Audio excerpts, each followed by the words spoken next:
Unafraid Show college football mailbag. These are the questions that you guys sent in to IMMAD at unafraidshow.com, or that you sent in to at George Reister or at Unafraid Show on all platforms. And y'all sent in some doozies today. But you guys make sure that you guys like, subscribe, get notifications, tell a friend about the Unafraid Show. We are nearing 20,000 subscribers, and it is because of you guys. And thank you guys so much. Big giveaway coming for 20,000 subs. All right, first question up. Michigan and Michigan State fought hard again in a game, and then they fought after the game. And the Big Ten said that they weren't enough camera angles to deal out any consequences. Did the Big Ten get it right? This is a major issue in this game because just 2 years ago, the fight between Michigan and Michigan State in that tunnel at the Big House that led to 7 Michigan State players facing charges, including one who faced felony assault charges. Then you had Michigan State athletic director Alan Haller. He made it very clear to everybody that he wanted the Big Ten to hold the two programs to the same standard over the incident. It is very clear on video that Michigan running back Khalil Mullings, he was caught stomping somebody on the video. You can't truly see everything because there is a scrum, but you can see he was stomping on somebody.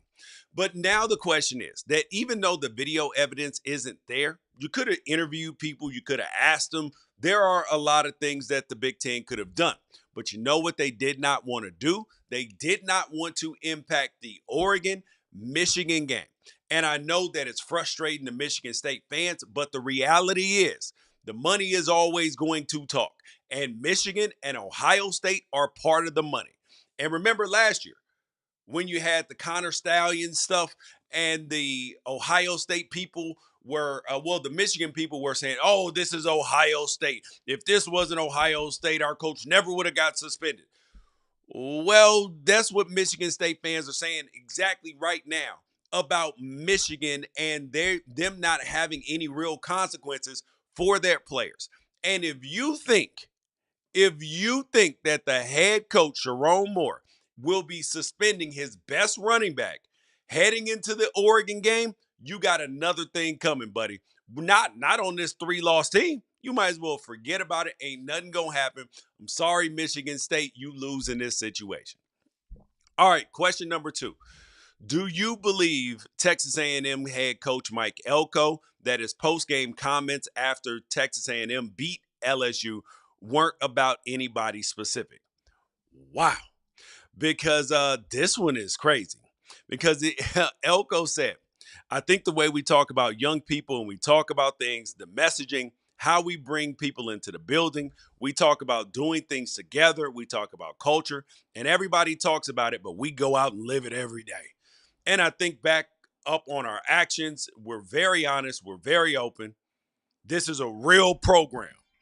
This is a real program. It's not fake. It's not a politician running this program, talking fast and BSing everybody. This is a real program. And for all the recruits here, this is a real place. And if you want to be really good at football, so on and so forth.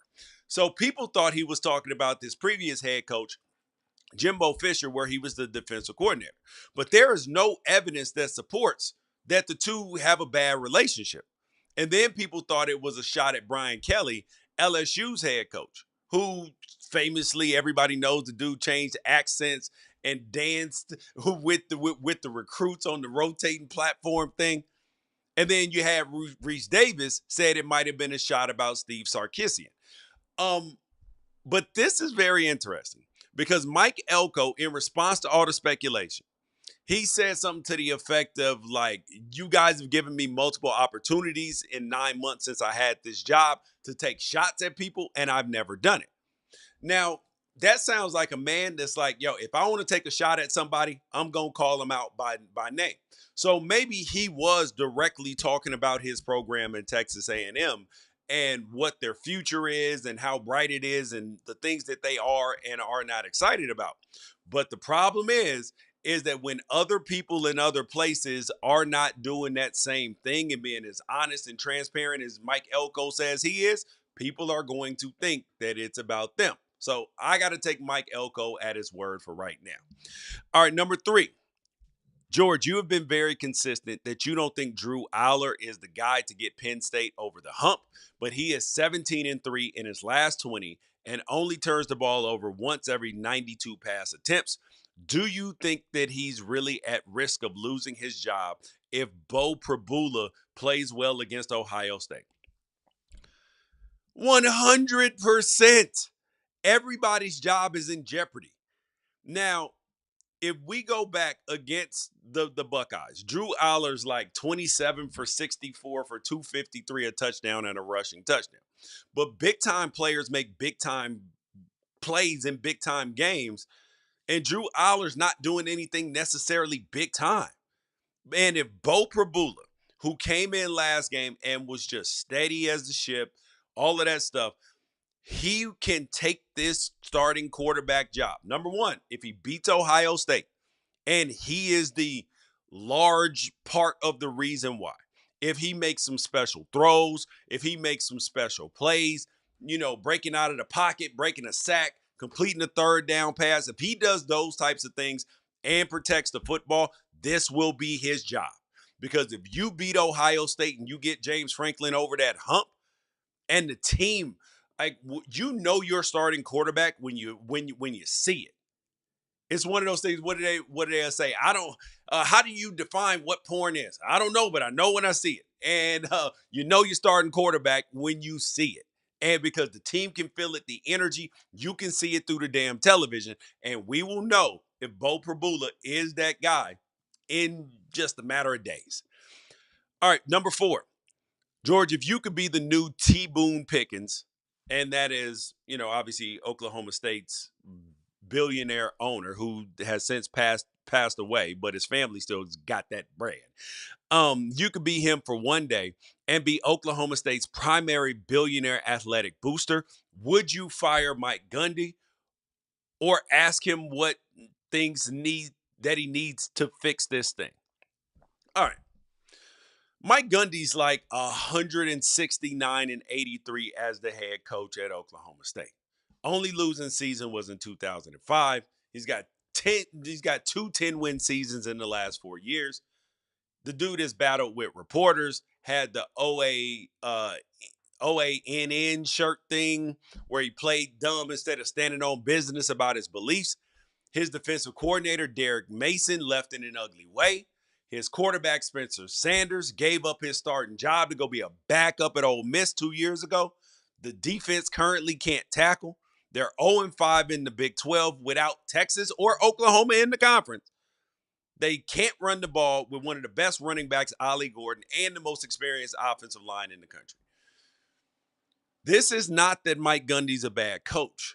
This is that if I am the billionaire donor and I want to be, what Oregon has become, if I want to be in that elite territory, then yes, it is time to make a head coaching change. And the reason why is recruiting. That's the main reason, is that you have to be able to get the Jimmies and Joes. You got to be able to get them. You have to be able to sign top 10 recruiting classes, top 15 and top 10 recruiting classes at a regular level if you want to be able to compete for a national championship. That's just the reality of things. The 5-star rank, the blue chip ranking shows you who can win a national championship and who cannot. Now, the college football playoff probably will expand that ever so slightly, but that's just the reality, is that Mike Gundy isn't recruiting at the level that you need to be able to win a national championship, and he's had plenty of opportunity and plenty of resources, so it's time to find somebody else who can do it. But there are plenty of schools that should hire Mike Gundy in the event that does happen, because he's a good football coach. All right, number 5. Rice has fired their head coach. They're in Houston. Is this a desirable job? Number 1, absolutely. Yes, every head coaching job is a desirable job. And Rice actually might have a marketing problem above anything else because they got money at Rice. They got a bunch of smart people coming there. And honestly, even when I was growing up, I didn't know that Rice was supposed to be like Duke or Stanford, where they call it the Harvard of the South or whatever the hell they call it. And like that's who they're supposed to be. A private school, great engineering program, but engineering wins has been tough for them. They have no identity. And when David Bailiff was their head coach, he had 4 winning seasons there. Ty Graham had one, but 21 of their last 27 seasons have had losing records. And 10 of those are 3 wins or less, which obviously could happen again this year. Now, I believe that coaches have to be delusional and be a and have enough in them to be like, I dare that they're daring enough to be able to push the envelope. So you're going to have no shortage of coaches that are going to believe that they can turn Rice around and turn them into a good situation.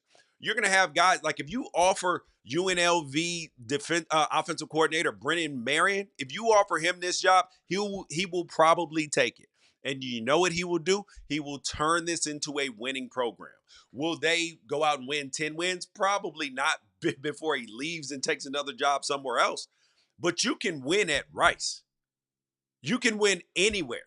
If Kurt Sengeti can turn Indiana into a winner, then you can do the same thing at Rice. It just takes the right resources and the right coaching. Now, when you get overmatched, yes, you are absolutely going to lose those football games, but you are going to do stuff like Clark Lee is doing over at Vanderbilt. You can turn Rice into a Vanderbilt like situation where you are competitive week in and week out, no matter who you put on the field. And then sometimes you're going to upset the big boys. All right, number 6. Did you see Nico Iamaleava's dad blast that dude on Twitter? Yes, I did. For the message that he sent to his son online. You're a college quarterback, Dad. Was this the right move? Okay, so before I get what, first of all, 100% yes. Yes. Sometimes Big Nick gets on the interwebs and be putting his foot in his mouth, but this ain't one of them times. Because here's what happened. Former Vols walk-on and former Waverly High School offensive line coach Clay Keaton sent a message on Twitter to Nico that said, "You dumb fuck." That's what he said. And then the dad tweeted out the DM with a message that said, "Hey, Clark Keaton, at Clay Keaton 65.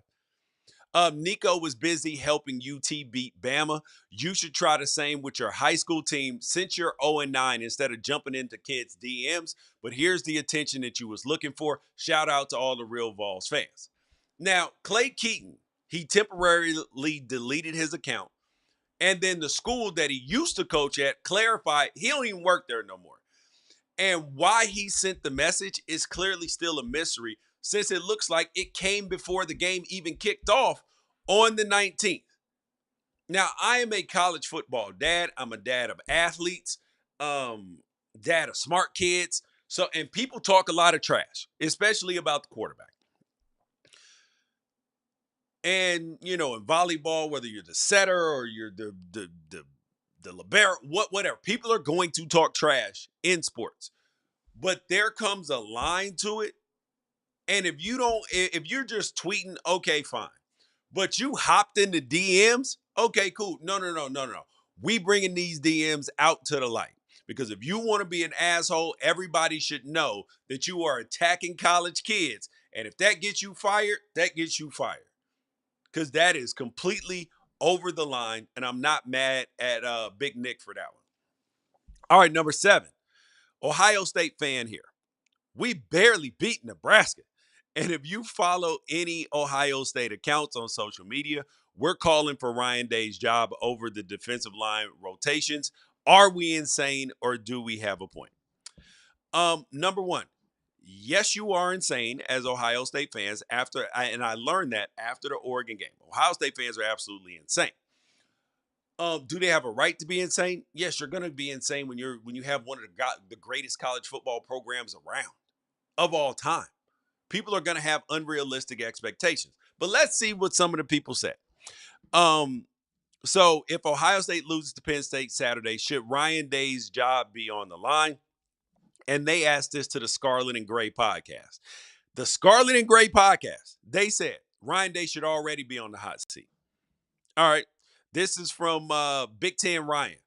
Every person who tweets this thinks that they're the universe's narrator or one voice of reason. He was an effing journeyman, mediocre quarterback coach with 2 years of college offensive coordinator experience before he got the job. The insinuation created Ryan Day, not the other way around. He's a nobody. Yikes. Here's another one. Now this is after a Josh Newberg tweet about 5-star defensive lineman Jakeem Stewart.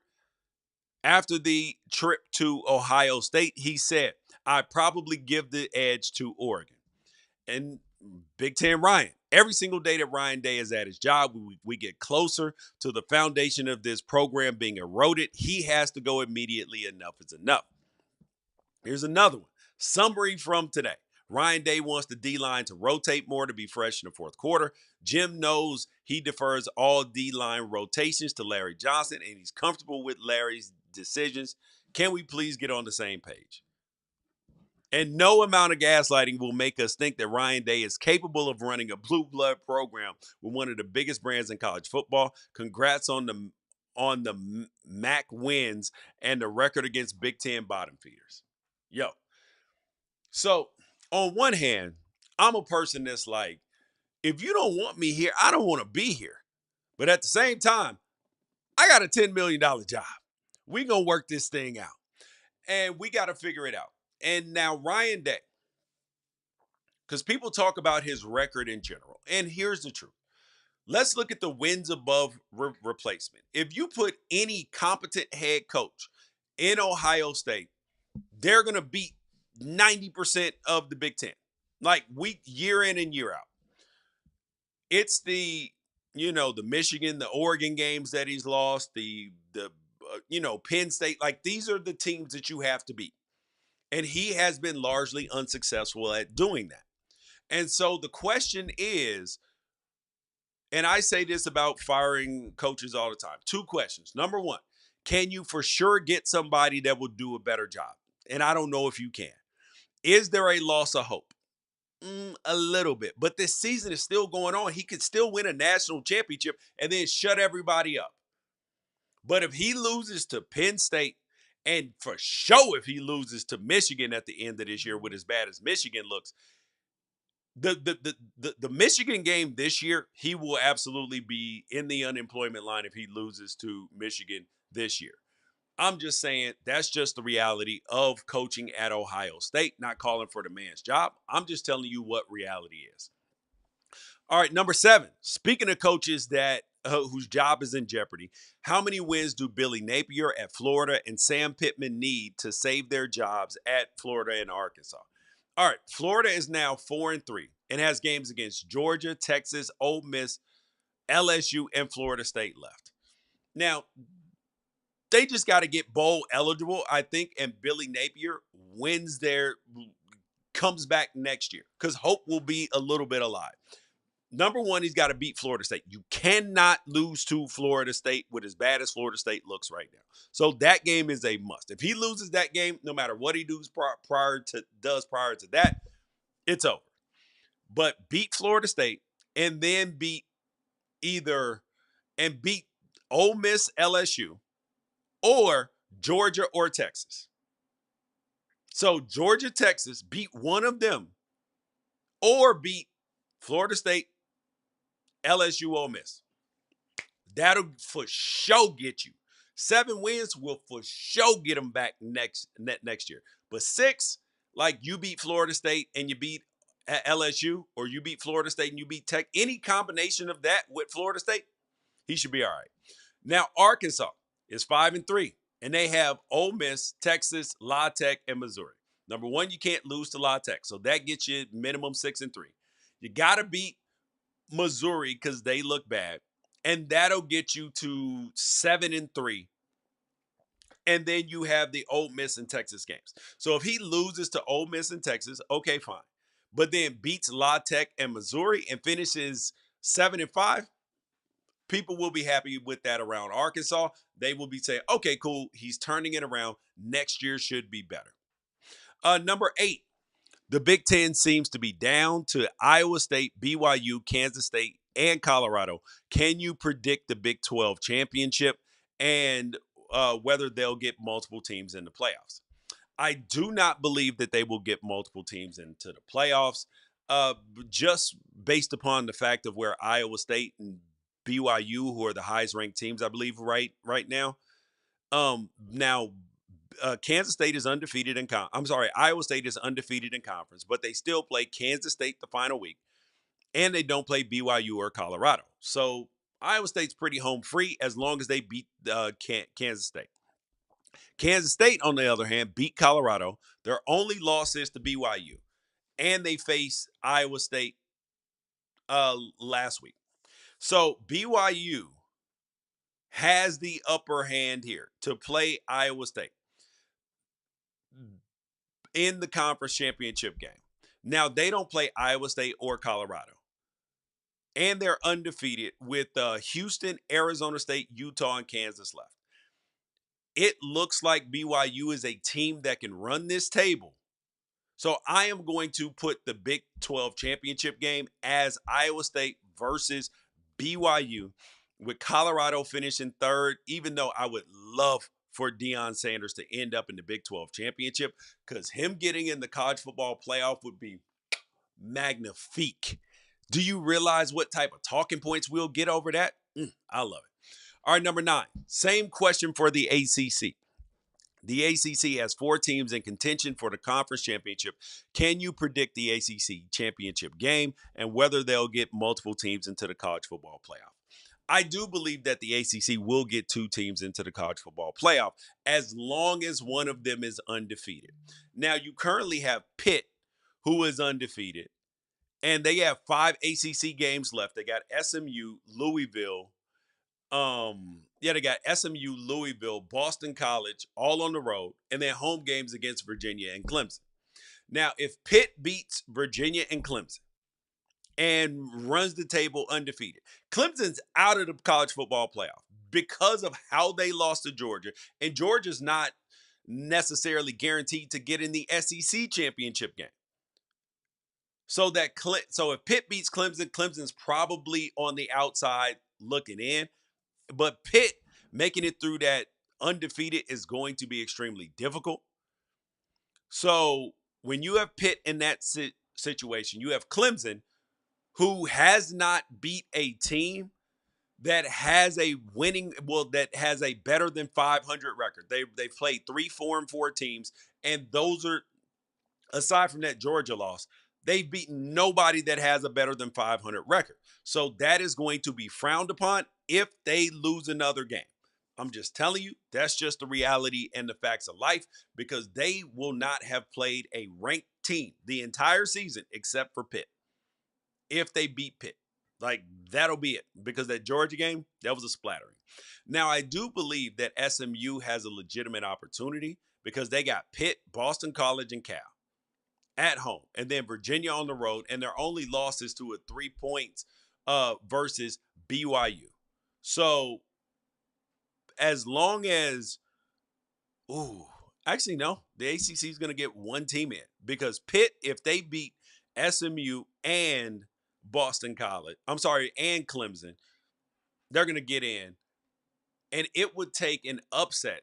I'll say that in the ACC championship game, where Pitt ends up with the 1 loss, only being in the ACC championship game, to get them there.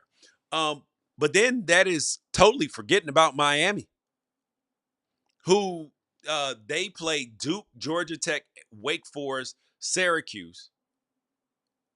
And then you got to look at that changed call from the ACC Media Center in the Virginia Tech game. And then the other one as well. Well, they had 3 of them. The Cal one that didn't get called. And then you had one more as well. So you put their week schedule up. And if they end up in the ACC championship game undefeated, and let's say that they lose to Clemson or they lose to, or they lose to Pitt, I believe that both teams get in that scenario. All right, number 10.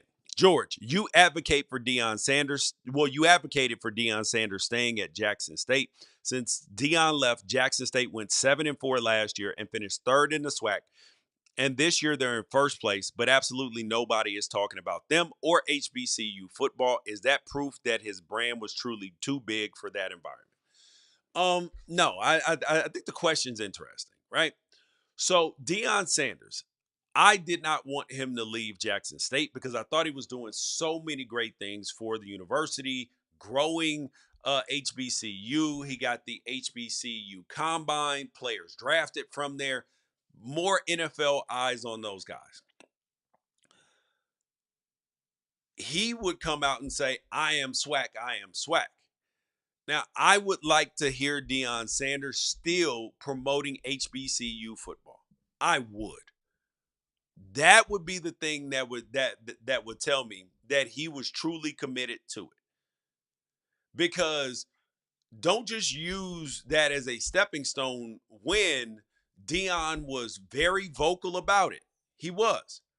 And I want you to keep that same energy. So, Deion, if you see this, got love for you. But the reality is, and I want you to talk about some HBCU football still because it matters. And if it really mattered to you, you should be promoting it. All the because you talked about the opportunities that other people got because you raised it up and left. Now call them people up. Give them a boost too. Just saying.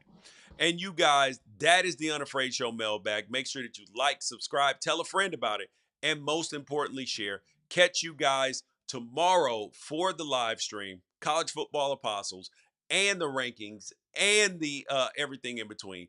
And keep it locked here on Unafraid Show.